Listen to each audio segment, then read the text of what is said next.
దేవునికి స్తుతులు స్తోత్రాలు చెల్లిస్తూ దేవుని బిడ్డలాంటి మీ అందరికీ నా హృదయపూర్వక వందనాలు తెలియజేసుకుంటున్నాను. ప్రియమైన దేవుని బిడ్డలారా, గత కొన్ని రోజులుగా ఒక ముఖ్యమైన వాక్యాన్ని మనం ధ్యానిస్తూ వస్తున్నాం. అదేమిటంటే, నరుడు ఒంటరిగా ఉండడం మంచిది కాదు, కాబట్టి వానికి సాటిన సహాయమును వాని కొరకు చేయుదని అనుకునేను అని తండ్రి అయిన యెహోవా చెప్పిన మాటను మనం ధ్యానిస్తూ ఉంటున్నాం.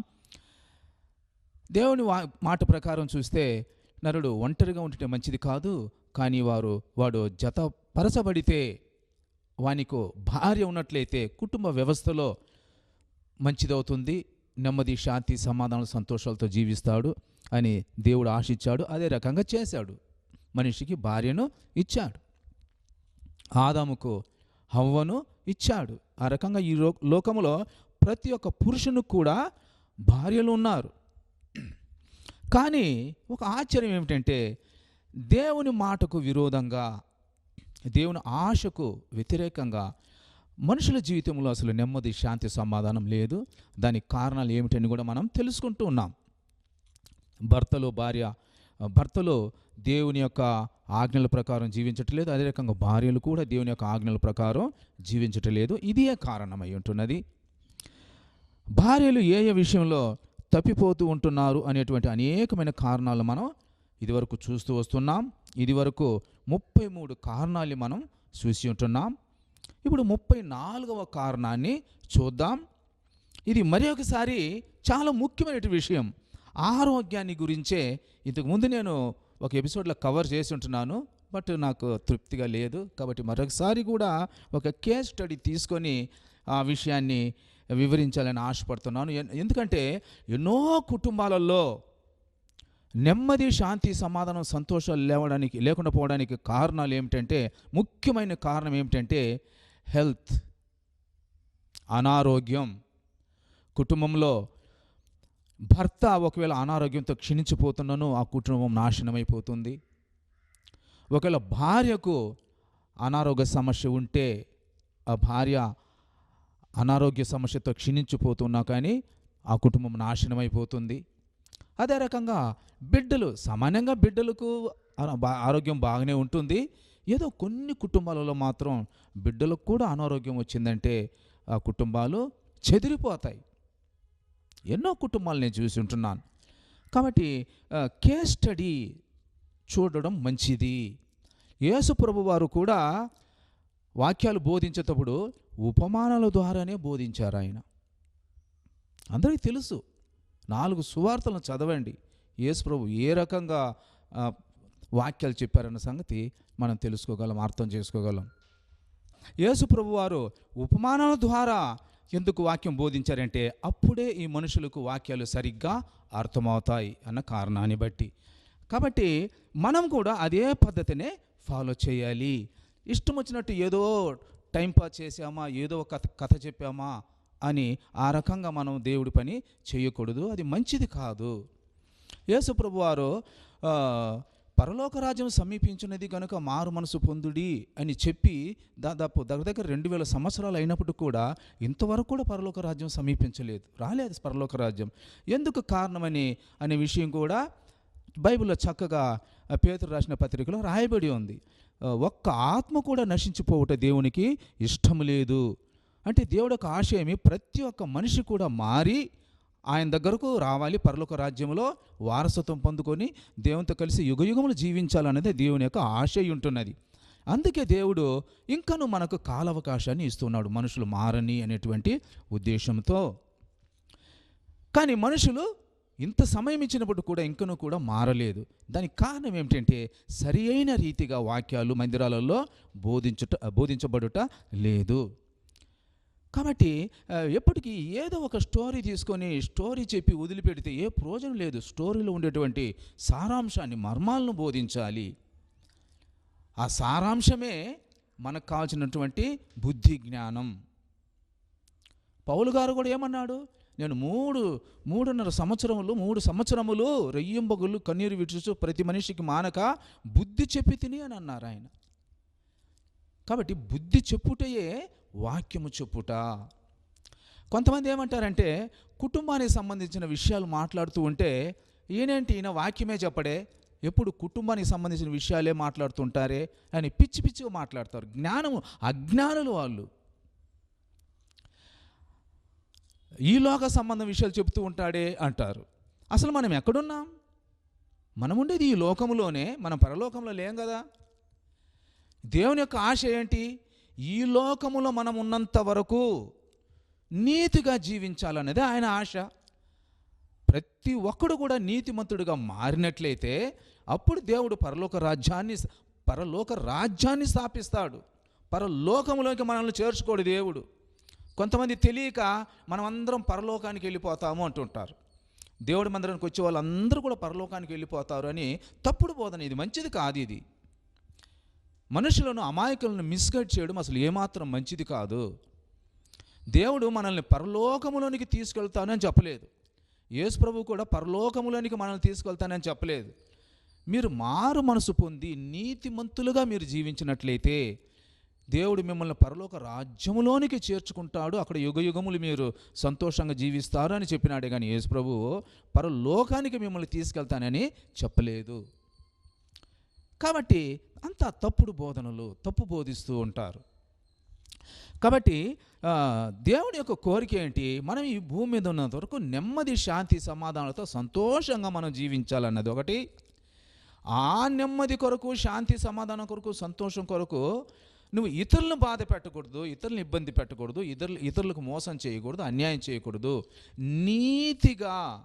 నీతిగా న్యాయంగా నువ్వు సంతోషంగా జీవించాలి అని దేవుడు కోరుకుంటున్నాడు. ఇది బైబిల్లో ఉండేటువంటి సత్యం. నువ్వు ఎప్పుడు నీతి కలిగి జీవిస్తావో, క్రీస్తు ప్రేమని కలిగి జీవిస్తావో అప్పుడు దేవుడు నిన్ను పరలోక రాజ్యంలో వారసునిగా చేసుకుంటాడు. ఇప్పుడు అందరూ ఏమంటారు? నువ్వు మంచిగా జీవించినావంటే దేవుని ఇక్కడ జీవితాన్ని వదిలిపెట్టేస్తారు మనుషులు. అసలు ఇక్కడ నువ్వు సరిగ్గా ఉంటేనే నిన్ను పరలోక రాజ్యంలో చేర్చుకునేది అనే సత్యాన్ని తెలుసుకోవాలి ప్రతి ఒక్క మనిషి కూడా.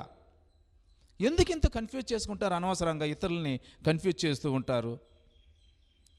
అసలు ఈ లోక సంబంధమైన జీవితానికి ముఖ్యత్వమే ఇవ్వరు మనుషులు, బోధించేవారు, బోధకులు. పరలోకం పరలోకం పరలోకం పరలోకం అంటూ ఉంటారు. నువ్వు పరలోకం కాదు, పరలోక రాజ్యములో నువ్వు చేర్చుకోబడాలంటే పరలోకం అంటే వేరు, పరలోక రాజ్యం అంటే వేరు. పరలోకము అంటే తండ్రి అయిన యెహోవా, ఆయన కుమారుడైన యేసు క్రీస్తు మరియు కోట్లాది కోట్ల దేవదూతలు ఉండేటువంటి స్థలం పరలోకం. అక్కడ మనల్ని చేర్చుకోడు దేవుడు. అలా చేర్చుకునే వాడైతే మరి అవ్వాదాములు చేర్చుకొని ఉండాలి కదా. వాళ్ళని కూడా భూమి మీద పెట్టాడు, ఆయన దగ్గర ఉంచుకోలేదు, పరలోకములో ఉంచుకోలేదు, భూమి మీద ఉంచుకున్నాడు అంతే. భూమి మీద ఒక స్థలంలో ఉంచాడు వాళ్ళని. భూమిని వాళ్ళ కొరకే సృష్టించాడు దేవుడు. కాబట్టి మనమందరం కూడా పరలోక రాజ్యములో చేర్చుకోబడతాం, పరలోకములో కాదు. పరలోక రాజ్యం అంటే అది మరి ఒక భూమి. ఆ భూమి మీద నీతిమంతులను మాత్రమే దేవుడు చేర్చుకొని దేవుడే పరిపాలిస్తాడు కాబట్టి దాన్ని పరలోక రాజ్యము అంటారు. కాబట్టి ఆ పరలోక రాజ్యంలో మనం చేర్చుకోబడతాము. దాని కొరకు మనం నీతిగా జీవించాలి, క్రీస్తు ప్రేమను కలిగి జీవించాలి. ఎప్పుడు క్రీస్తు ప్రేమను కలిగి జీవించాలి అని అది కూడా సరిగ్గా చెప్పరు. మనం ఎప్పుడు దేవుని ఆరాధిస్తూ ఉండాలి, దేవుడికి ప్రార్థన చేయాలి, దేవుణ్ణి ఆరాధిస్తూ ఉండాలి, దేవుడికి ప్రార్థన చేయాలి, ఇదే చెబుతూ ఉంటారు. నువ్వు దేవుణ్ణి ఆరాధిస్తూ దేవుడికి ప్రార్థన చేస్తూ నీచమైన కార్యాలు చేస్తే, ఒక పక్క నీచమైన కార్యాలు చేస్తూ మరొక పక్క నీవు దేవుని ఆరాధిస్తూ ప్రార్థన చేస్తూ ఉంటే నువ్వు పరలోక రాజ్యంలో చేర్చుకోబడతావా? మినిమం కామన్ సెన్స్ అయినా ఉండాలి మనిషికి. కాబట్టి తప్పు బోధిస్తూ ఉంటారు ఎప్పుడు. సరే పోనీ వాళ్ళు చెప్పిన ప్రకారము తప్పు బోధించినా కానీ మీరు వర్షిప్ చేస్తూ ఉండండి, ప్రే చేస్తూ ఉండండి, అప్పుడు మీరు పరలోక రాజ్యంలో చేర్చుకోబడతారు అంటారే. అసలు ఆ పరలోక రాజ్యంలో ఏముంది అసలు? అదేనే తెలుసుకోవాలి కదా మనం. అక్కడ కూడా నీకు ఆకలి ఉండదు, దప్పిక ఉండదు, నీకు అనారోగ్యం ఉండదు, నీకు మరణమే ఉండదు, నీకు ఏ ఎండ వడగాలి అక్కడ తగలదు, అక్కడ నీకు కష్టము, కన్నీరు, దుఃఖము, బాధ అట్లాంటిది ఏమీ ఉండదు. ఇంతే కదా మరి అక్కడ ఉండేది. మరి అది ఇక్కడొద్దా? పరలోక రాజ్యంలో నీకు ఆకలి ఉండకుండా, నీకు ఎలాంటి రోగాలు రాకుండా, నీకు మరణమే రాకుండా, ఎండ వడగాలి తగలకుండా, ఏ కన్నీరు, దుఃఖము, బాధ, ఏడుపు లేకుండా, యేసుక్రీస్తు యొక్క చల్లటి నీడలో మనం ఎక్కువ కాలం అక్కడ కలకాలం మనం జీవిస్తాం. బైబిల్ చెప్తుంది 1000 సంవత్సరాలు యేసు ప్రభు పరిపాలిస్తారు అని. ఆ తర్వాత తండ్రికి రాజ్యాన్ని అప్పగిస్తాడు అని కూడా ఉంది బైబిల్లో. కాబట్టి దేవునితో కలిసి మనం యుగయుగములు నెమ్మది, శాంతి, సమాధానం, సంతోషం కలిగి జీవిస్తాం అక్కడ అని. కాబట్టి అదే పరిస్థితి మనకు భూమి మీద కూడా కావాలి కదా. భూమి మీద కూడా మరి ఆకలితో చనిపోవాలన్నా, మనిషి అనారోగ్యంతో చనిపోవాలన్నా,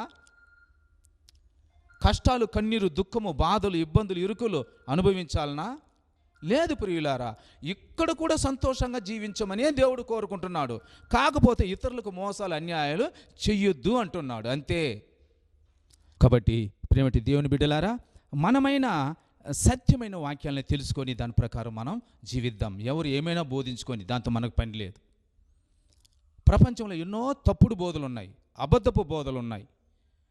వాళ్ళు వినరు, వాళ్ళు చెప్పినా కానీ వినరు, ఆర్గ్యూ చేస్తారు ఎక్కువగా. వాళ్ళతో మనకు పని లేదు. కాబట్టి మనం సరిగ్గా అర్థం చేసుకుందాం. దేవుని యొక్క ఆశ ఏమిటంటే ఈ భూమి మీద ఉన్నంత వరకు మనం నెమ్మది, శాంతి, సమాధానం, సంతోషాలతో జీవించాలన్నదే మన ఆశ కూడా అదియే. తర్వాత దేవుడు మనల్ని అందరం కూడా పరలోక రాజ్యంలోనికి చేర్చుకోవాలి అని ఆశపడుతున్నాడు. మరి చేర్చుకోవచ్చును కదా. ఎందుకు చేర్చుకోలేదంటే ఆయన మహాపరిశుద్ధుడు మన తండ్రి అయిన యెహోవా గనక మనము ఆయన బిడ్డలైనటువంటి మనం కూడా పరిశుద్ధులుగా మారిన తరువాతే మనల్ని ఆయన దగ్గర చేర్చుకోవాలని ఇష్టపడుతున్నాడు. ఇంతే కారణం. కాబట్టి మనమందరం కూడా పరిశుద్ధులుగా ఇప్పుడు మారాలి, నీతిమంతులుగా మారాలి, దేవుడికి మహింకరంగా మనమందరం జీవించాలి. ఇది దేవుడు కోరుకునేది. కాబట్టి మనిషి పరిశుద్ధుడిగా జీవించడం ఎలా అన్నదాన్నే నేర్పాలి. దాన్నే వాక్యము అనేది. ఊరిక బైబిల్ కథలు చెప్పుకుంటూ పోవడం కాదు. ఏ కథ చెప్పినా కానీ దాని యొక్క సారాంశం ఏమై ఉంటున్నదంటే మనము పరిశుద్ధులుగా జీవించేది ఎలా, మనం నీతిమంతులుగా జీవించేది ఎలా అన్నదాని గురించే చెప్పాలి. కాబట్టి పరిశుద్ధులుగాను నీతిమంతులుగాను ఎక్కడ జీవించాలి? ఈ భూమి మీదనే. కాబట్టి ఈ భూమి మీద మనుషులు ఏం చేస్తున్నారు, దేవుడికి వ్యతిరేకమైన కార్యాలు అన్న వాటిని గురించి మనం ఎత్తి చెప్పాలి, తప్పుల్ని మనం ఖండించాలి. ఒక్కోసారి నేను కొంచెం గట్టిగా మాట్లాడుతూ ఉంటాను. బైబిలే చెప్తుంది, ఖండించుము, గద్దించుము, బుద్ధి చెప్పుము అని. ఖండించకపోతే మనుషులు ఏమనుకుంటారు, నేను చేసే పనులన్నీ సరిగ్గా ఉన్నాయిలే అనుకుంటారు, మోసపోతారు. పరలోక రాజ్యంలో వారసత్వాన్ని పోగొట్టుకుంటారు, అగ్నిగుండంలో నశించిపోతారు. అప్పుడు దాని కారకులు ఎవరు? బోధించేటువంటి మనమే కదా. కాబట్టి సరిగ్గా బోధించాలి, తప్పు చేస్తుంటే ఖండించాలి కూడా. కాబట్టి ఈ భూమి మీద మనిషి ఏ రకంగా సంతోషంగా జీవించాలి, నీతిమంతునుగా జీవించాలి, పరిశుద్ధుడుగా జీవించాలి అనే దాని గురించే మనిషికి నేర్పించాలి. ఇదే సత్యము. కాబట్టి మనం ఈ మార్గంలోనే మనం పోదాం. మిగిలిన వారు ఏ మార్గంలో పోతారో అది వాళ్ళ ఇష్టం. రేపు దేవుడికి జవాబు వాళ్ళు చెప్పుకుంటారు, వాళ్ళతో మనకు పని లేదు. మనకి ఏది సత్యమని తెలిసిందో ఆ సత్య మార్గంలోనే మనం పోదాం. ఏదైతే సత్యమో ఆ సత్యాన్నే బోధించుదాం. కాబట్టి ప్రియమైన దేవుని బిడ్డలారా, చెప్పబడే వాక్యాల్ని జాగ్రత్తగా వినండి. హెల్త్ అనేది చాలా ఇంపార్టెంట్. అప్పుడే ఒక మాట చెప్పాను మీకు, మనిషి యొక్క కోరిక దేవుని యొక్క కోరిక ఒక్కటై ఉన్నది అని చెప్పాను. అదేమిటంటే మనిషి ఏమని ఆశిస్తాడు? ఈ భూమి మీద నేను ఎక్కువ సంవత్సరాలు బ్రతకాలి అన్నది ఒకటి, రెండవది మంచి ఆరోగ్యంతో బ్రతకాలి అన్నది, మూడవది నెమ్మది, శాంతి, సమాధానం, సంతోషాలతో బ్రతకాలి అన్నది. ఈ 3 కోరికలు ప్రతి ఒక్క మనిషికి ఉన్నాయి. దేవుడు కూడా అదే ఆశిస్తున్నాడు. బైబిల్లో అదే ఉన్నాయి. నువ్వు దీర్ఘాయుష్మంతుడు వగుదవు అని ఉంది బైబిల్లో. అంటే నువ్వు ఎక్కువ సంవత్సరాలు బ్రతకాలి. మనం ఎలా ఆశిస్తున్నామో దేవుడు కూడా ఆ రకంగానే ఆశిస్తున్నాడు. మనం మంచి ఆరోగ్యంతో జీవించాలని మనం ఆశిస్తాం, దేవుడు కూడా నువ్వు మంచి ఆరోగ్యంతో జీవించాలని ఆశిస్తున్నాడు. మనం నెమ్మది, శాంతి, సమాధానంతో జీవించాలి అని ఆశిస్తాం, దేవుడు కూడా అదే ఆశిస్తున్నాడు. నువ్వు నెమ్మది, శాంతి, సమాధానాలతో జీవించాలి. గనుక నువ్వు నెమ్మది, శాంతి, సమాధానాలతో జీవించాలంటే నీ జ్ఞానం చాలదు నా బిడ్డ అంటున్నాడు దేవుడు. నీ జ్ఞానంతో నువ్వు నెమ్మది, శాంతి, సమాధానాలతో నువ్వు జీవించలేవు. గనుక నా జ్ఞానాన్ని పొందుకొని నేను ఉచితంగా నా జ్ఞానాన్ని నీకు ఇస్తాను నా బిడ్డ. పుట్టుకతో నీకు వచ్చినటువంటి పనికి మళ్ళీ జ్ఞానాన్ని నీ మెదడు నుంచి తీసివేయి.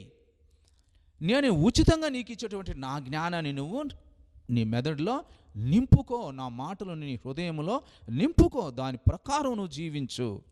బైబిల్లో ఉండేదంతా ఆ జ్ఞానమే. అమూల్యమైన దేవుని మాటలే, మనల్ని రక్షింపజేసేటువంటి మాటలే. కనుక మనుషులు అర్థం చేసుకోవాలంతే. కాబట్టి ఇప్పుడు ఒక్క విషయం మనం బాగా ఇంకొక విషయాన్ని అర్థం చేసుకోవడానికి ప్రయత్నిద్దాం. మనుషులందరూ కూడా ఈ భూమి మీద సంతోషంగా జీవించాలి అని ఆశపడతారు కదా. అసలు మనుషులు మందిరానికి ఎందుకు వస్తారు? దేవుడు కాపాడుతాడు అనేటువంటి ఆశతో, నిరీక్షణతో. మరి దేవుడు కాపాడుతాడు అన్న మాటకు అర్థం ఏమిటి? దేవుడు కాపాడుతున్న మాటకు అర్థం చాలామంది అడిగితే తలగేరుకుంటారు, చెప్పలేరు. దేవుడు కాపాడుతాడు అన్న మాటకు అర్థము, నువ్వు ఈ భూమి మీద ఉన్నంత వరకు నెమ్మది, శాంతి, సమాధానం, సంతోషాలతో జీవించడానికి నీకు సహాయం చేస్తాడు అని అర్థం. నీ జీవితంలో సంతోషకరమైన స్థితిని ఆయన సృష్టిస్తాడు అని అర్థం. ఆ కారణాన్ని బట్టి మనము మందిరానికి వచ్చేది. కాబట్టి ఈ సంతోషము అన్నది మనిషికి ఎలాగొస్తుంది? ఇంతకు ముందే కూడా వివరించాను. మంచి ఆహారం తింటే వస్తుంది, మంచి బట్టలు ధరిస్తే వస్తుంది, మంచి ఇంట్లో కంఫర్టబుల్గా ఉంటే సంతోషం వస్తుంది, మంచి ఆరోగ్యం. నీ దగ్గర ఎంత డబ్బున్నా కానీ నీకు ఆహారానికి కొరత లేకున్నా, నీకు వస్త్రాలు కొరత లేకున్నా, నీకు ఇల్లు వాకిలి కొరత లేకున్నా, వాహనాలు, నీకు బంగారము, బ్యాంక్ బ్యాలెన్స్, ఆస్తిపాస్తులు, వీటన్నిటి కొరత లేకున్నా నీకు ఆరోగ్యం చెడిపోయిందంటే ఇంక నీకు సంతోషం ఉండదు. ఎన్ని కోట్ల ఆస్తి నువ్వు పొందుకొని ఉన్నా కానీ ఆరోగ్యం క్షీణించిపోయిందంటే నీ జీవితంలో సంతోషము ఉండదు. ఎంతోమంది పెద్ద పెద్ద కోటేశ్వరులు, పెద్ద పెద్ద జ్ఞానులు, మేధావులు, పెద్ద బలవంతులు, పెద్ద జ్ఞానవంతులు, అన్ని కేటగిరీ మనుషులు కూడా అనారోగ్యం వచ్చినప్పుడు క్షీణించి నాశనం అయిపోతారు.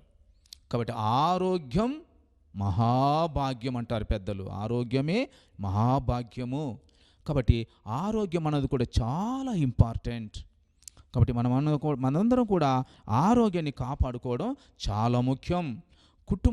కుటుంబాలలో నెమ్మది, శాంతి, సమాధానం, సంతోషాలు లేకపోవడానికి చాలా ప్రాముఖ్యమైనటువంటి కారణం అనారోగ్యముగా కూడా ఉంటున్నది. కాబట్టి ప్రియమైన దేవుని బిడ్డలారా, ఆరోగ్యాన్ని గురించి మనం కొన్ని విషయాల్ని ధ్యానించుకుందాం. జాగ్రత్తగా వినండి. మొన్న చెప్పాను, ఐఎమ్ నాట్ సాటిస్ఫైడ్, అందుకే ఇంకోసారి రిపీట్ చేయాలని ఆశపడుతున్నాను. కొన్ని పాయింట్స్ మిస్ అయిపోయినాయి, అందుకని మరొకసారి చెప్పాలని ఆశపడుతున్నాను. జాగ్రత్తగా వినండి. చాలా ముఖ్యమైన పాయింట్, ఇక్కడ చాలా ముఖ్యమైన పాయింట్ నేను వివరిస్తాను, జాగ్రత్తగా వినండి. కాబట్టి ప్రతి ఒక్క కుటుంబంలో కూడా ప్రతి ఒక్కరు వాళ్ళ ఆరోగ్యాన్ని కాపాడుకోవాలి. My health is my responsibility and your health is your responsibility. ప్రతి ఒక్కరూ వారి ఆరోగ్యాలను కాపాడుకోవాలి. తర్వాత housewife plays a major role in it. కుటుంబస్తుల ఆరోగ్యం ఎవరి చేతిలో ఉందంటే అంతో ఇంత కొద్దిగా ఇంటి ఇల్లాల చేతిలో కూడా ఉంది. ఆమె చేసేటువంటి ఆహారం మీద కూడా డిపెండ్ అయి ఉంటుంది. ఎంత హైజీనిక్గా ఆహారం ప్రిపేర్ చేస్తుంది, ఏ ఆహార పదార్థాలు ప్రిపేర్ చేస్తుంది అనే దాని మీద కూడా, ఇల్లు వాకిలి ఏ రకంగా ఆమె మెయింటైన్ చేస్తుంది, కిచెన్ ఏ రకంగా మెయింటైన్ చేస్తుంది, వీటన్నిటి మీద కూడా ఆరోగ్యం డిపెండ్ అయి ఉంటుంది. కాబట్టి అందుకే దేవుడు అంటాడు, జ్ఞానవంతురాలు ఇల్లు కట్టును, 3 రాళ్ళు తన చేతులతో దానిని ఊడబెరుకును. సామెతల గ్రంథం 14వ అధ్యాయం 1వ వచనంలో ఈ రకంగా రాయబడి ఉంది. ఈ వాక్యాన్ని ఆధారం చేసుకుని మనం ఇన్ని వాక్యాలలో ముందు కొనసాగిపోతూ ఉంటున్నాం. తర్వాత ఇంకోటి, అదే సామెతల గ్రంథం 31వ అధ్యాయం 12వ వచనంలో చూడండి. ఆమె తాను బ్రతుకు దినములన్నీ అతనికి మేలు చేయును గాని కీడేమియో చేయదు. అంటే మేలు చేస్తుంది కానీ కీడేమియూ చేయదు. అంటే అన్ని రకాలుగా భర్తకి సపోర్టివ్గా ఉంటుంది. ముఖ్యంగా ఇంటి ఖర్చులన్నీ తగ్గిస్తుంది. భార్యలు ఇంటి ఖర్చులు తగ్గించాలి. ఇప్పుడు ఆహార విషయములలో కానీ బట్టల విషయంలో కానీ నువ్వు అంతో ఇంతో ఖర్చు తగ్గించావు అనుకుందాం. ఆరోగ్య విషయంలో లక్షలు ఖర్చు పెట్టించావంటే ఇంక నువ్వు ఏం సహాయం చేసినట్టు భర్తకి కదా. కొన్ని కుటుంబాలలో భార్యల యొక్క అజాగ్రత్త వలన ఇంట్లో ఎవరికో ఒకరికి అనారోగ్య సమస్య వచ్చిందంటే, భార్యకే కానీ భర్తకే కానీ బిడ్డలకే కానీ అనారోగ్య సమస్య వచ్చిందంటే 5 లక్షలు 10 లక్షలు 15 లక్షలు 20 లక్షలు ఇంతింత డబ్బు ఖర్చు అయిందంటే అసలు భర్తలు తట్టుకోగలరా, నిలవగలరా? ఆ కుటుంబం సంతోషంగా జీవించగలదా? It's a major problem. అందుకే మరొకసారి ఈ వాక్యాన్ని చెప్పడానికి నేను ఆశపడుతూ ఉంటున్నాను. కాబట్టి మనుషులు ఏదేదో బోధిస్తూ ఉంటారు మందిరాలలో, అసలు వాళ్ళతో మనకి పనే లేదులే. మత్తయి సువార్త 15వ అధ్యాయము 9వ వచనములో ఏమని రాయబడిందో చూడండి. ఈ ప్రజలు తమ పెదవులతో నన్ను గణపరచుదురు గాని వారి హృదయము నాకు దూరముగా ఉన్నది. మనుష్యులు కల్పించిన పద్ధతులు దైవోపదేశములని బోధించుచు వారు నన్ను వ్యర్థముగా ఆరాధించుచున్నారు అని యెషయా మిమ్మును గూర్చి ప్రవచించిన మాట సరియే అని వారితో చెప్పి. ఎవరు? యేసు ప్రభువే తన శిష్యులతో ఈ మాట చెబుతున్నాడు. అక్కడున్న మనుషులతో ఈ మాట చెబుతున్నాడు. యెషయా గ్రంథంలో రాయబడి ఉంది కదా మిమ్మల్ని గురించి. ఆనాటి కాలంలో ఎలాగున్నారు మనుషులు, ఇప్పుడు అలాగనే ఉన్నారు. మారలేదు. మీరు మారరు. మీరు ఏ మార్పు రావట్లేదు. కాబట్టి మందిరాలలో కూడా మనుష్యులు కల్పించిన పద్ధతులు, ఒక్కొక్క మందిరంలో ఒక్కొక్క పద్ధతి, పనికి మాలిన పద్ధతులు పెట్టుకున్నారు. మనుషుల జీవితాలతో ఆడుకుంటూ ఉన్నారు మందిరాలలో. అమాయకులు, పాపం మనుషులు అమాయకులు. ఈ బోధకులు మోసపోస్తుంటే వాళ్ళు మోసపోతూ ఉన్నారు పాపం. మరి ఎవరు అడిగేది వద్దా? దీన్ని సరిచేసేది వద్దా? ఇది ఒక వాక్యం చూసామా? ఏం జరుగుతుంది అసలు? యేసు ప్రభువే చెప్పినటువంటి ఆయన హైలైట్ చేశారు. ఈ వాక్యాన్ని యేసు ప్రభువే హైలైట్ చేశారు. కాబట్టి మంచి పద్ధతులు అసలు ఫాలో చేయట్లేదు. తర్వాత 2 తిమోతి రాసిన 2వ పత్రిక 4వ అధ్యాయము 2వ వచనం నుంచి 4వ వచనము చూద్దాం. వాక్యమును ప్రకటించుము, సమయమందును అసమయమందును ప్రయాసపడుము, సంపూర్ణమైన దీర్ఘశాంతముతో ఉపదేశించుచు ఖండించుము, గద్దించుము, బుద్ధి చెప్పుము. ఏం చేయాలంట? ఖండించండి, గద్దించండి, బుద్ధి చెప్పండి అంటుంది బైబిల్. ఎందుకనగా జనులు హితబోధను సహింపక, అంటే సరి అయిన వాక్యాలను అసలు మనుషులు సహించరు. ఇప్పుడు నేను చెప్పే వాక్యాలు చాలామంది ఇష్టపడరు. వాళ్ళు ఏమంటారు? ఈయన వాక్యమే చెప్పడు, ఈయన ఎప్పుడు లోక సంబంధమైన విషయాలే చెప్తూ ఉంటాడు అంటాడు. పనికి మాలిన అజ్ఞానులు. ఎక్కడున్నారో ఈ అజ్ఞానులు లోకంలో ఉన్నారు, పరలోకంలో ఉన్నారు అనుకుంటున్నారు ఏమో. ఒక మనిషి అనారోగ్యం వచ్చి పాపం చాలా సీరియస్ అయిపోయి ఆయన అనుకున్నాడు ఇంక నేను చచ్చిపోతానేమో అని. రాత్రి భయపడుతూ పడుకొని మధ్యరాత్రిలో లేచి వాళ్ళ భార్యను అడుగుతున్నాడంట, నేను కింద ఉన్నానా పైన ఉన్నానా అని. చెప్పి నవ్వుతున్నది ఆమె. ఆ రకంగా ఆయన కన్ఫ్యూషన్లో ఉన్నాడు. చనిపోయి వెళ్ళిపోయినానా పైకి లేక కిందనే ఉన్నానా అని అనుకుంటున్నాడు.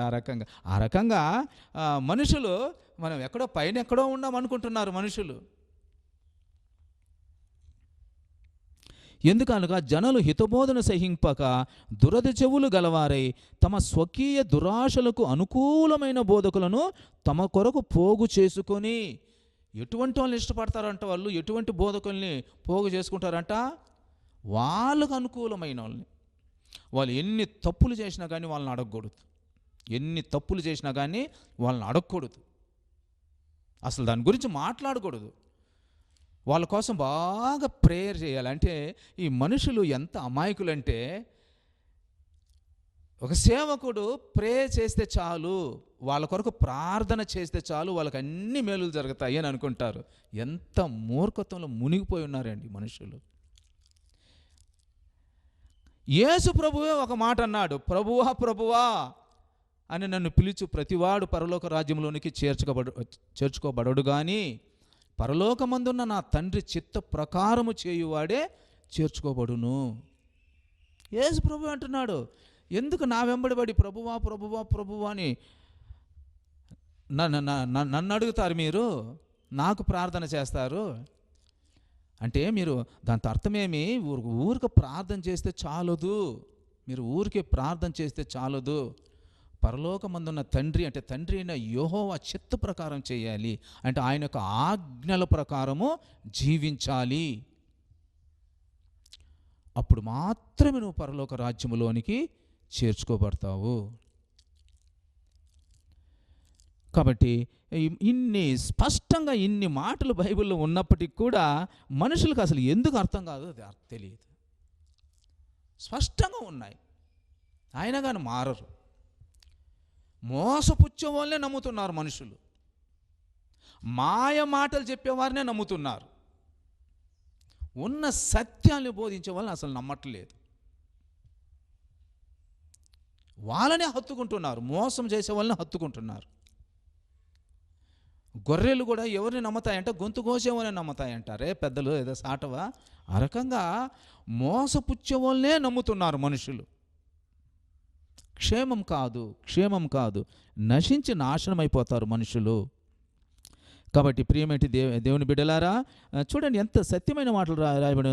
దురద చెవులు గలవారై తమ స్వకీయ దురాశలకు అనుకూలమైన బోధకులను తమ కొరకు పోగు చేసుకొని సత్యమునకు చెవి నీయక కల్పనా కథల వైపును, కల్పనా కథలు, కట్టుకథలు చెప్తూ ఉంటారు మందిరాలలో, కట్టుకథలు చెప్తూ ఉంటారు, వాటినే ఇష్టపడుతూ ఉంటారు మనుషులు. ఏదోదో చెప్పి మోసపరుస్తూ ఉన్నారు.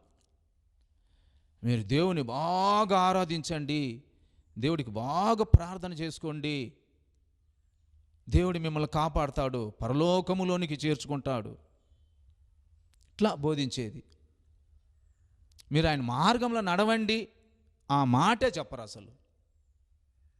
ఆయన మార్గంలో నడవకుండా పరలోక రాజ్యంలో చేర్చుకోబడతారు మనుషులు. కల్పనా కథ తిరుగు కాలము వచ్చును, ఆ కాలంలో వచ్చును అని రాయబడింది. వచ్చేసింది, ఎప్పుడో వచ్చేసింది. కాబట్టి ఎవరు ఎలా పోతే మనకెందుకు, మనం సరి అయిన మార్గంలో పోదాం. ఎంత చెప్పినా వినని వార్త మనకేం పని? కాబట్టి ప్రేమటి దేవుని బిడ్డలారా, ఈ ఒక్క మాట చెప్పేసి నేను ముగిస్తాను. హెల్త్ అనేది చాలా చాలా ఇంపార్టెంట్. కాబట్టి ప్రతి ఒక్కరు కూడా వారి ఆరోగ్యాలను కాపాడుకోవాలని క్రీస్తు పేరట మనవి చేస్తున్నాను. కాబట్టి హెల్త్ కాపాడుకోవడానికి ఏమేమి చేయాలని మొదటే చెప్పున్నాను. కాబట్టి వాటిని ఇప్పుడు మరొకసారి నేను హైలైట్ చేయను, ఆల్రెడీ చెప్పడమైంది. ఇక్కడ ఒక్క విషయం, చాలా ఒక ముఖ్యమైన విషయాన్ని మాత్రమే ఇప్పుడు మీకు చెప్పాలని నేను ఆశపడుతున్నాను. ఒక కేస్ స్టడీ, ఒక కుటుంబంలో జరిగిన దాని గురించి మీకు చెప్పాలని ఆశపడుతున్నాను. ఎంత అజ్ఞానులుగా ఉన్నారో మనుషులు చూడండి, ఎంత అజ్ఞానంలో మునిగిపోయి ఉన్నారు మనుషులు. ఒక కుటుంబంలో ఒక స్త్రీ వివాహమైంది, భర్త ఇంట్లో ఉంది, బిడ్డలు ఉన్నారు. ఆమెకు బీపీ ఉన్నది, షుగర్ ఉన్నది, ఆస్తమా ప్రాబ్లం ఉన్నది, ఇంకా కొన్ని ఇతర సమస్యలు కూడా ఉన్నాయి. ఆమె బాడీలో ఏదేదో జరుగుతూ ఉంది, ఏదేదో అవుతూ ఉంది, ఏదేదో రియాక్షన్స్ వస్తూ ఉన్నాయి. ఒక రకంగా చాలా బల్కీగా లావ్ అవుతూ ఉన్నది ఆమె. ముఖమంతా ఊదిపోతుంది, శరీరం అంతా ఉబ్బిపోతూ ఉన్నది, మైండ్ అసలు పనే చేయట్లేదు, ఎప్పుడు కూర్చొని ఉంటుంది ఆమె. తింటుంది, కూర్చొని ఉంటుంది. ఈ రకంగా ఉన్నప్పుడు ఇప్పుడు ఆమె మైండ్ చెడిపోయింది అని అర్థం, ఆమె ఆరోగ్యం చాలా డ్యామేజ్ అయిపోయింది అని అర్థం. ఎందుకు డ్యామేజ్ అయిందంటే ఆమెకి బీపీ ఉన్నది, కానీ బీపీ మందులు భర్త కొనివ్వలేదు. ఆమెకు షుగర్ ఉన్నది, భర్త షుగర్ మందులు కొనివ్వలేదు. ఆమెకు ఆస్తమా ఉన్నది, భర్త ఆస్తమాకి మందులు కొనివ్వలేదు. ఆ భర్త ఏమంటాడు, నేను డాక్టర్ దగ్గరికి వెళ్ళాను, డాక్టర్ చెక్ చేసి బీపీ లేదు ఈమెకి అని చెప్పాడు. అంటే దాని అర్థము, డాక్టర్ ఏమని ఉంటాడు, బీపీ ఒకసారి వస్తే పోతుందా, షుగర్ ఒకసారి వస్తే పోతుందా, అవి పర్మనెంట్గా ఉంటాయి కదా. ఆస్తమా ఒకసారి వస్తే పోతుందా, పోవు, పర్మనెంట్గా ఉంటాయి. We have to manage them, అంతే, life long we have to manage them. కాబట్టి డాక్టర్ ఏమని ఉంటాడు, నార్మల్గా ఉంది బీపీ అని ఉంటాడేమో. కానీ ఆ భర్త ఏం కన్ఫ్యూజ్ చేసుకున్నాడు, అసలు బీపీ లేనే లేదు అనుకున్నాడు. చెబుతున్నాడు, వింటున్నామంతే, చెప్పే దాంట్లో ఎంత సత్యం ఉందో మనకు తెలియదు. ఆయన అంటాడు, డాక్టరు నార్మల్గా ఉంది అన్నాడు కాబట్టి ఇక నేను మందులు ఇచ్చే అవసరం లేదనుకున్నాను, అందుకే బీపీ మందులు కొనివ్వలేదు అని అంటాడు. నార్మల్గా ఉంది అనే దానికి అర్థం వేరే, అసలు బీపీ లేదు అనే దానికి అర్థము వేరు. బీపీ లేదంటే అసలు ఆ కాయల లేదు అని, ఆ రోగం లేదు అని అర్థం. నార్మల్గా ఉంది అంటే దాని అర్థం ఏంటి, తీసుకునే డోసేజ్ కరెక్ట్గా ఉంది, continue with the same dosage, అదే డోసేజ్, ఇప్పుడు ఎంత మందులు తీసుకుంటున్నావో అంతే తీసుకో అని అర్థం నార్మల్గా ఉంది అని అంటే. ఈ చిన్న విషయం కూడా తెలియలేదు మనుషులకు. తెలియలేదో తెలిసి నాటకం ఆడుతున్నారో మనకు తెలియదు, దేవునికే తెలియాలి, ఆ మనుషులకే తెలియాలి. అదే రకంగా షుగర్ కూడా, షుగర్ టెస్ట్ చేపిస్తే ఒకసారి నార్మల్గా ఉంది అన్నారంట. నార్మల్గా ఉంది అంటే ఇప్పుడు తీసుకునే డోసేజ్ కరెక్ట్గా ఉంది, మీరు ఏదైతే ట్యాబ్లెట్స్ ఎన్ని ఎంజీలు ఉండే తీసుకుంటున్నారో అది కరెక్ట్గా ఉంది అని అర్థం. అదే మెడిసిన్ కంటిన్యూ చేయండి అని అర్థం. ఆ భర్త ఏమంటాడు, నార్మల్గా ఉంది అని డాక్టర్ చెప్పాడు కాబట్టి ఇక మెడిసిన్ ఇచ్చే అవసరం లేదనుకున్నాను, అందుకే నేను మెడిసిన్ ఇవ్వలేదు. ఈ రకంగా బీపీ కంట్రోల్ లేకుండా పోయింది, షుగర్ కంట్రోల్ లేకుండా పోయింది, విపరీతం పెరిగిపోయింది. తర్వాత ఆస్తమా పేషెంట్స్ నెయ్యితో చేసినట్టు స్వీట్లు తినకూడదు, పెరుగు తినకూడదు. ఆ స్త్రీ తెలియక, అందుకే జ్ఞానం చాలా ముఖ్యమని చెప్పేది, తెలియక పెరుగు తింటూ వచ్చింది, నెయ్యితో చేసినట్టు స్వీట్ ఐటమ్ కూడా తినింది. కాబట్టి ఒక్కసారి ఆస్తమా అండ్ బీపీ ఈ రెండు విపరీతమై ఆమెకు స్ట్రోక్ వచ్చేసింది, పెరాలిసిస్ స్ట్రోక్ వచ్చింది. పెరాలిసిస్ స్ట్రోక్ వచ్చి నోటి మాట పడిపోయింది, కుడి చెయ్యి పడిపోయింది, కుడి కాలు పడిపోయింది, నరకాన్ని అనుభవిస్తూ ఉంది. ఆ స్త్రీ నరకాన్ని అనుభవిస్తూ ఉంది. కాబట్టి ఈ వాక్యం వింటున్నటువంటి స్త్రీలు, భార్యలు, యవ్వన బిడ్డలు అందరూ కూడా జాగ్రత్త పడండి. మీరు కేర్లెస్గా ఉన్నారంటే, నాకేమవుదలే అని అనుకున్నారంటే చాలా కష్టపడతారు, చాలా కష్టపడతారు.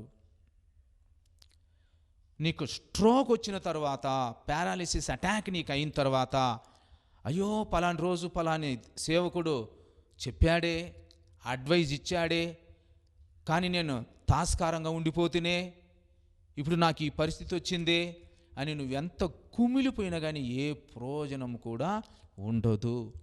Prevention is better than cure అంటారు ఇంగ్లీష్లో. కాబట్టి ఈ కొన్ని రోగాలు అసలు క్యూర్ చేయడానికి కూడా లేదు. కొన్ని లక్షలు డాక్టర్ దగ్గర తీసుకెళ్తే పిండి పిప్పి చేస్తున్నారు, లక్షలు పీక్కుంటున్నారు, కానీ ఆరోగ్యం మాత్రం నయం కావట్లేదు. జస్ట్ ప్రాణం ఉందంతే, ప్రాణం ఉంది, ఆరోగ్యం లేదు. మరి బెడ్ రిడెన్, ఇంకా ప్రాణం ఉండి ప్రయోజనం ఏముంది చెప్పండి? ఆ కుటుంబంలో ఎన్ని సమస్యలు వస్తాయి. కొంచెం అజాగ్రత్త. బీపీ ఉన్నప్పుడు రెగ్యులర్గా మందులు తీసుకోవాలి, అప్పుడప్పుడు బీపీ చెక్ చేస్తూ ఉండాలి. షుగర్ పేషెంట్స్ కూడా రెగ్యులర్గా మందులు తీసుకోవాలి, అప్పుడప్పుడు చెక్ చేసుకుంటూ దాన్ని మెయింటైన్ చేస్తూ పోవాలి. ఆ రకంగా తమ ఆరోగ్యాన్ని కాపాడుకోవాలి. అంతేగాని కేర్లెస్గా ఉండడం ఏ మంచిది కాదు. ఒకవేళ భర్త మందులు కొనిలేదనుకో, అప్పుడు ఆ భార్యలు ఏం చేయాలి? కనీసం వాళ్ళు ఏదైనా ఒక చిన్న ఉద్యోగం చేసి, లేక చిన్న వ్యాపారం చేసి, అట్లీస్ట్ తన మందులకు కావాల్సిన అంత డబ్బైనా సంపాదించుకొని రెగ్యులర్గా మందులు తీసుకోవాలి.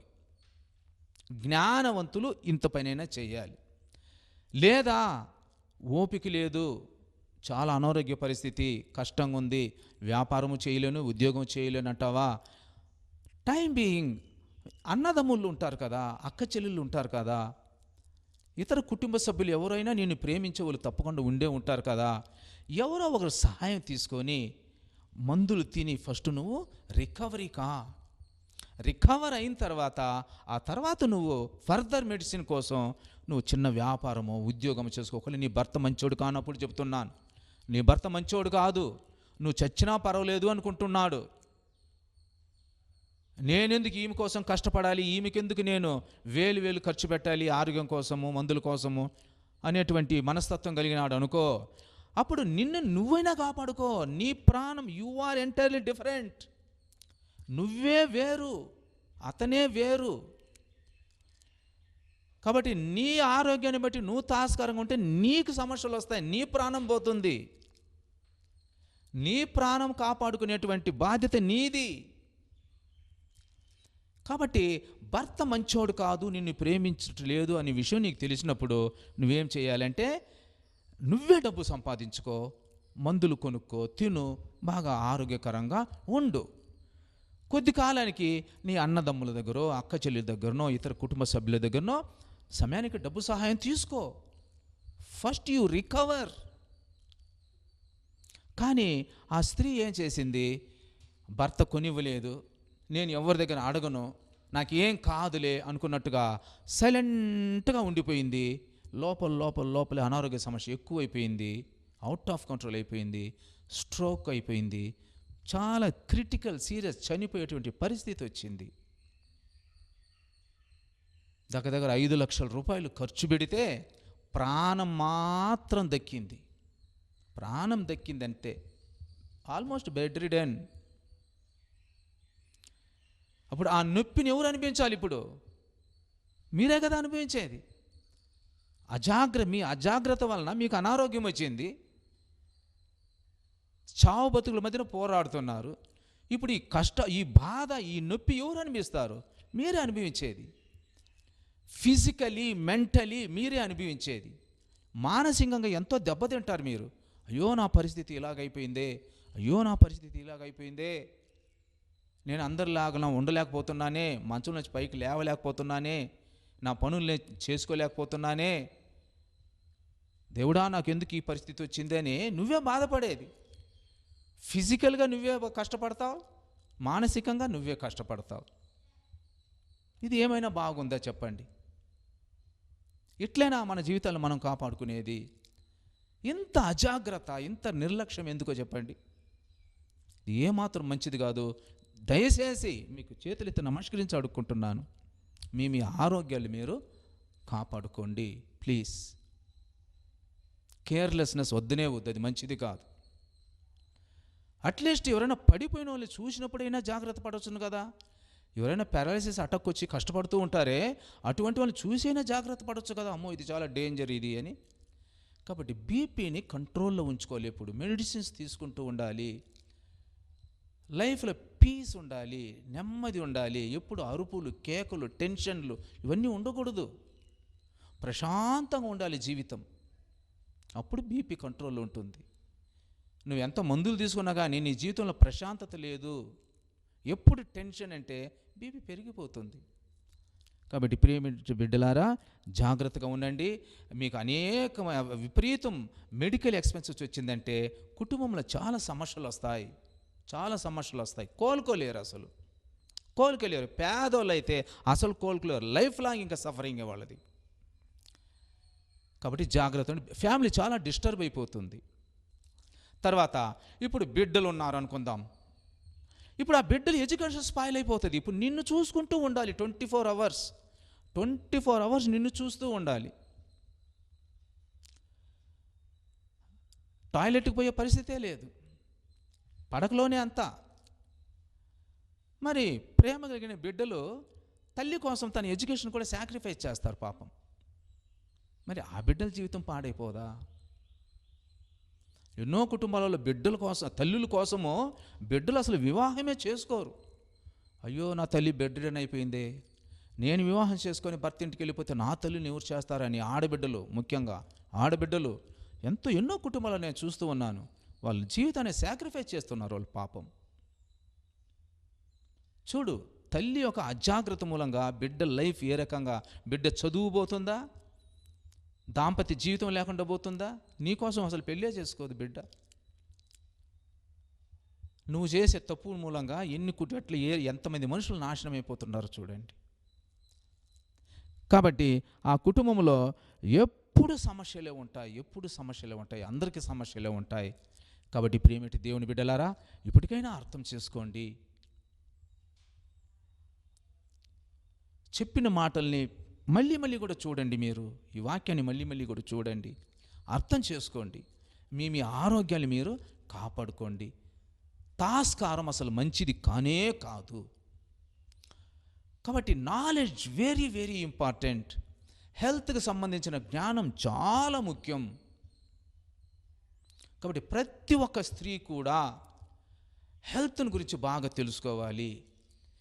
ఏ రోగం ఎందుకు వస్తుంది, ఎలా వస్తుంది, దాన్ని ఏ రకంగా మేనేజ్ చేయాలి, ఏ రకంగా ప్రివెంట్ చేయాలి అనేటువంటి విషయాన్ని తెలుసుకోవాలి.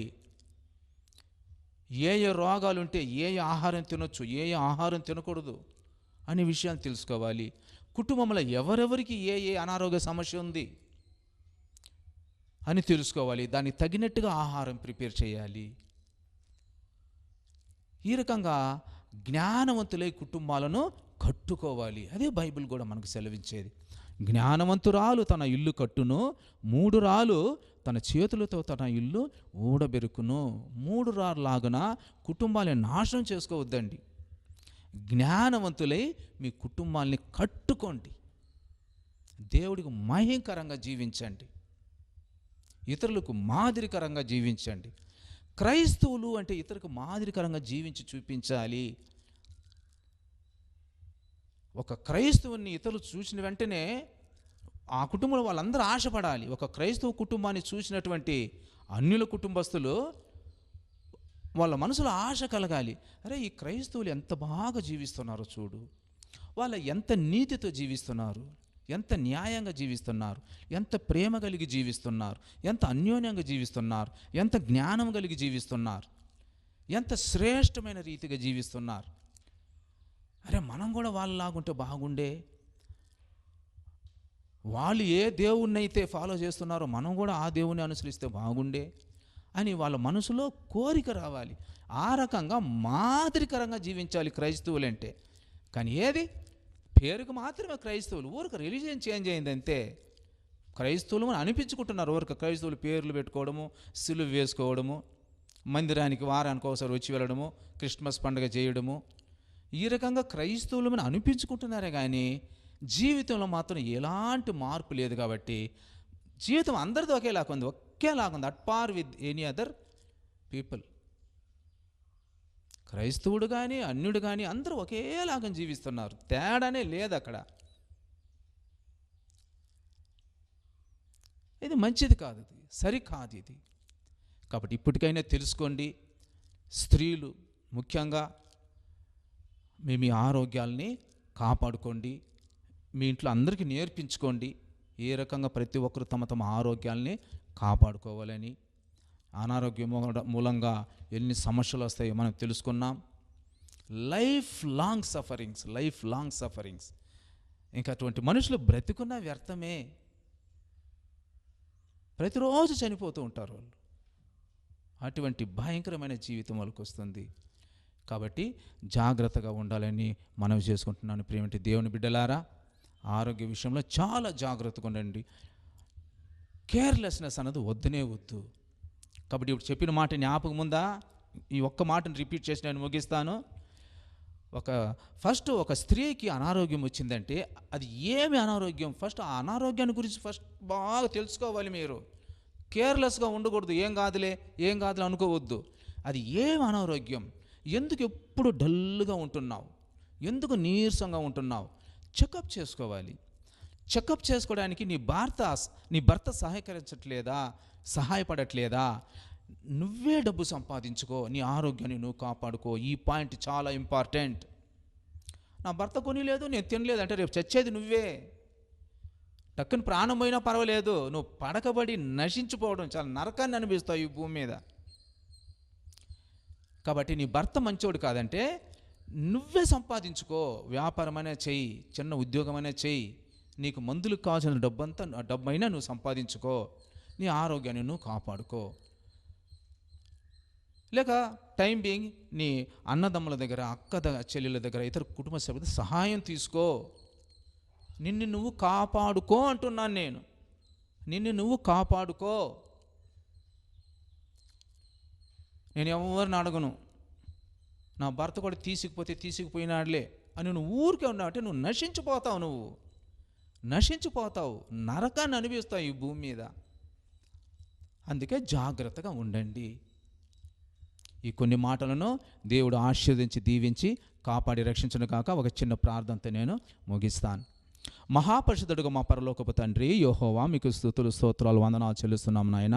ప్రేమ దయా కనికరం కలిగినటువంటి మా ప్రభువా, మా ప్రియరక్షక, మా కోసం ప్రాణం పెట్టి తిరిగి 3వ రోజు లేచినటువంటి మా గొప్ప దేవ యేసయ్యా, మీకు స్తోత్రాలు వందనాలు చెల్లిస్తున్నాం నాయన. తండ్రి, కుటుంబాలలో నెమ్మది, శాంతి, సమాధానం, సంతోషాలు ఎందుకు లేవు అనేటువంటి కారణాలని మేము తెలుసుకుంటూ ఉంటున్నాం నాయన. స్త్రీలు ఏ విషయాలలో తప్పిపోతున్నారు, మీ ఆజ్ఞల ప్రకారం జీవించకుండా తప్పిపోతున్నారు అనేటువంటి విషయాల్ని ఒక్కొక్కటిగా తెలుసుకుంటున్నాం నాయన. తండ్రి, ఇప్పుడు 34వ విషయంగా స్త్రీలు ఆరోగ్యాన్ని గురించి అసలు పట్టించుకోవట్లేదు, ఆరోగ్యాలను కాపాడుకోవట్లేదు. అందుమూలంగానే కుటుంబాలలో అనేకమైన సమస్యలు వస్తున్నాయి, అనేక మందికి సమస్యలు వస్తున్నాయి అన్నటువంటి సత్యాన్ని మేము తెలుసుకోగలిగినాం. తండ్రి, మీకు స్తోత్రాలు వందనాలు నాయన. తండ్రి, ఈ వాక్యం విన్న తరువాత అయినా తండ్రి, ప్రతి ఒక్క స్త్రీ కూడా బుద్ధి జ్ఞానం సంపాదించుకొని కుటుంబంలో ఉండే ప్రతి ఒక్క ఆరోగ్యాలను కూడా కాపాడుతూ మీకు మహింకరంగా సంతోషంగా కుటుంబంగా జీవించేటువంటి భాగ్యాన్ని అనుగ్రహించమని ప్రియుడు నజరేయుని యేసు ప్రభు యొక్క అత్యున్నతమైన నామములో అతి వినయంతో బతిమలాడి వేడుకుంటున్నాం తండ్రి, ఆమేన్. దేవుడు మిమ్మల్ని ఆశీర్వదించి దీవించి కాపాడి రక్షించునుగాక. God bless you all.